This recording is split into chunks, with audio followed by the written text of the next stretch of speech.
Perkenalkan, nama saya Karina Patrician dengan NIM 11S24051. Sini saya akan menjelaskan tentang praktikum 9. Saya langsung masuk ke intinya, yaitu mana pertama saya akan menjelaskan basic sort. Basic sort itu merupakan kumpulan algoritma pengurutan dasar yang dimana basic sorting untuk array bilangan bulat, jadi integer. Seluruh metodenya itu nanti dalam kelas bersifat statik. Nah, untuk nanti dipanggil langsung tanpa perlu nanti membuat objek dari kelas basic sort tersebut. Nah, untuk metodenya kita langsung menjelaskan ada bubble sort. Bubble sort itu menggunakan algoritma dengan cara membandingkan dan menukar elemen. Jadi kita langsung penjelasan detail. Nah, untuk cara kerja bubble sort ini, itu kita bandingkan data I dengan data J plus 1. Jadi misalnya jika lebih besar nanti kita akan menukar nilainya.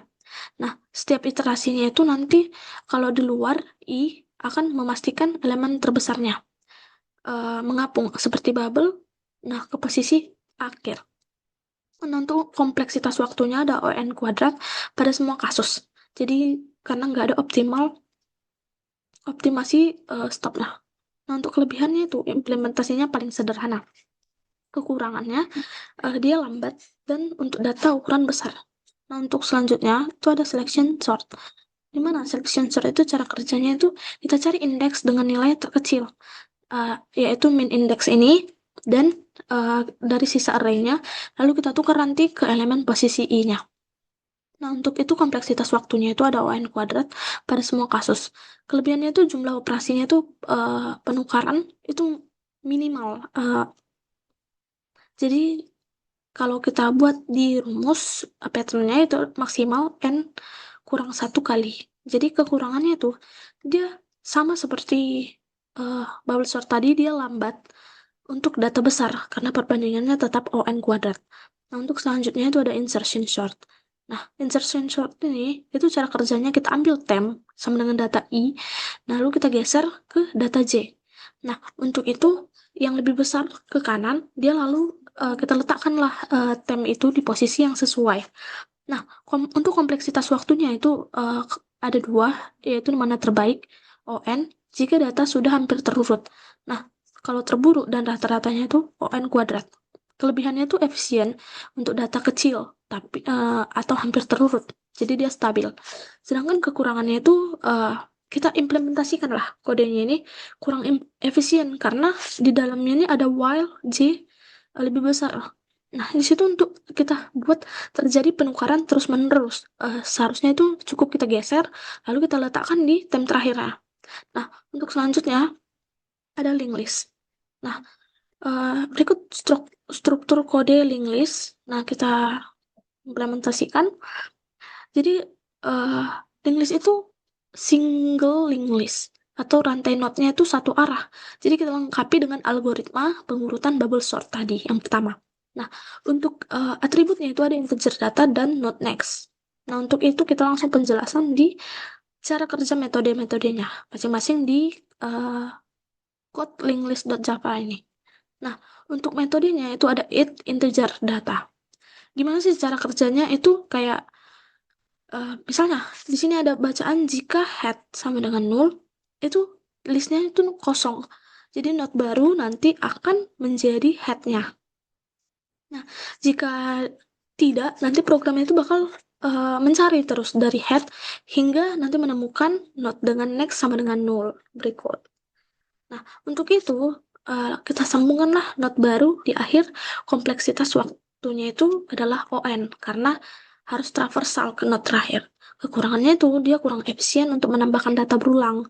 Nah, untuk itu kita sebaiknya disimpanlah di pointer tail atau di ekornya agar penambahannya itu di akhir bisa jadi O1. Lalu selanjutnya ada metode bubble sort. Bubble sort ini cara kerjanya tuh misalnya ada list kosong itu hanya satu node, maka dia akan ke return. Nah, untuk itu perulangannya ada 2 ya. Berjalan selama masih ada pertukaran, yaitu dimana swap sama dengan true atau swap sama dengan false. Di dalamnya itu dibandingkanlah current data dan current next data berikut. Nah, setelah dibandingkan, nanti kita lihatlah jika misalnya ada yang lebih besar, kita tukarlah nilainya kita tukar nilainya, tapi bukan notnya. Jadi setiap iterasinya itu nanti bakal mengapung ke bagian lastnya. Nah, untuk itu kita lanjut ke print list dan juga toString. Langsung kita bandingkan aja kedua kode berikut. Nah, untuk metode print list itu kita langsung mencetak ke konsol tanpa mengembalikan nilainya. Sedangkan toString, dia itu mengembalikan string yang bisa digunakan untuk nanti keperluan data lainnya. Makanya sistem outprint list toString. Jadi toString itu menghasilkan format rapi seperti array, jadi lebih fleksibel lah untuk digunakan. Jadi selanjutnya kita langsung ke merge sort.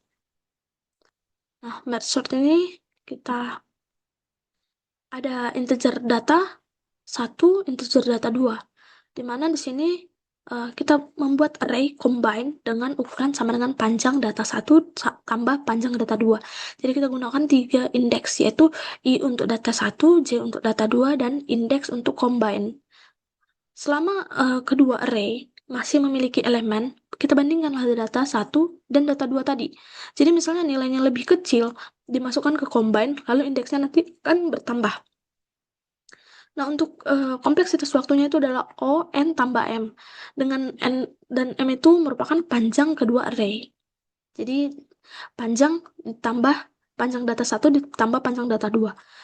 Syarat pentingnya itu kayak kedua array itu harus ada di dalam keadaan terurut sebelum dipanggil. Jadi nggak bisa dia dalam keadaan acak. Jika enggak, itu nanti hasilnya itu penggabungannya itu tetap tidak akan terurut. Kelebihannya nih, metode ini tidak mengubah array aslinya atau non-destruktif namanya. Nah, untuk selanjutnya itu ada merge sort. Di sini ada merge sort integer data. Nah, caranya itu ada base case. Jika panjang array-nya itu lebih kecil sama dengan 1, maka langsung kita kembalikan array tersebut sudah terurut. Sedangkan rekursif itu case cari mid indexnya atau nilai tengah, titik tengah array-nya. Nah, kompleksitas waktunya itu ada ON log N. Pada semua kasus itu terbaik dan terburuk maupun rata-rata. Nah, kompleksitas ruangnya itu ada ON karena setiap rekursi membuat array baru. Ada left dan right atau kanan, kiri dan kanan. Kelebihannya itu dia stabil untuk termasuk algoritma stable sort. Kita pertahankan urutan relatif elemen yang sama. Nah, untuk ilustrasi alur kerja merge sort ini, kita langsung ke bagian quick not.java ini kita input data dan next-nya tadi. Nah, sedangkan quick sort ini dimana implementasi quicksort itu dimana mengurutkan bilangan bulat atau integer. Nah, untuk itu ada metode-metodenya. Nah, kita jelaskan di sini. Metode swap integer data, integer first index, integer second index, itu fungsinya itu menukar nilai antara data first dan data second. Nah, cara kerjanya itu menggunakan variabel yang dimana variabel sementara temp untuk menyimpan nilai sementaranya. Kompleksitas waktunya adalah O1 atau konstan. Jadi metode ini sifat hanya dapat digunakan di dalam kelas quicksort aja. Nah, metode pivot. Kita lanjut ke pivot integer data dan integer pivot index dan n index. Cara kerjanya itu ada swap index, dimulai dari pivot index, perulangan dari pivot index plus 1, sampai nanti add n index. Nah, untuk ini kompleksitas waktunya itu ada ON dengan n adalah panjang subarray-nya, yang bakal nanti kita partisi. Nah, ilustrasinya itu kita nanti buat di code, kita tampilkan. Nah, ada metode quicksort integer data, di mana pintu masuk publik untuk mengurutkan seluruh array. Ada metode quicksort helper juga di sini untuk base case. Jika left lebih besar sama dengan right, maka berarti subarray memiliki 0 atau 1 elemen. Nah, kita langsung aja masuk ke student.java. Student.java ini kita tampilkan name, nama, dan score. Nah, itu untuk nanti mengurutkan nilai-nilainya. Nah, untuk student.help.java, kita langsung ke sini. Bagian ini yaitu Ada metode-metode yang ada di studenthelper.java. Nah, kita langsung mulai ke bagian method print student. Nah, untuk fungsinya itu kita cetak semua data mahasiswa ke layar. Nanti kita menggunakan perulangan for each dan uh, yang secara nanti otomatis bakal kita panggil metode toString-nya yang kita jelaskan di awal tadi. Nah, untuk metode sort student itu ada mengurutkan array mahasiswa menggunakan array sort dengan komparator anonim. Nah, lalu metode sort manual nanti kita buat di code perulangan, yaitu pengurutan menggunakan algoritma bubble sort secara manual. Nah, untuk itu selanjutnya ada metode compare student S1 dan student S2. Jadi negatif jika S1 dianggap lebih kecil dari S2. Selanjutnya, kita akan menjelaskan hasil output dari semuanya. Nah, ini ada selection sort yang dimana tadi mengurutkan data terkecil ke terbesar sama dengan insertion sort dan juga selection sort dan insertion sort mengurutkan data dari kecil terbesar tetapi dengan metode yang berbeda. Lalu ada merge sort di mana untuk menggabungkan kedua data, di mana data 1 dan data 2 dilihat urutannya yang terkecil dan terbesar juga. Maka digabungkan data seperti data berikut. Nah, lalu ada merge sort itu sama before afternya, dan quick sort itu kita punya data awal 35142. Lah, lalu pivot baru berada di indeks kedua. Nah, di indeks 2 terakhir inilah pivot.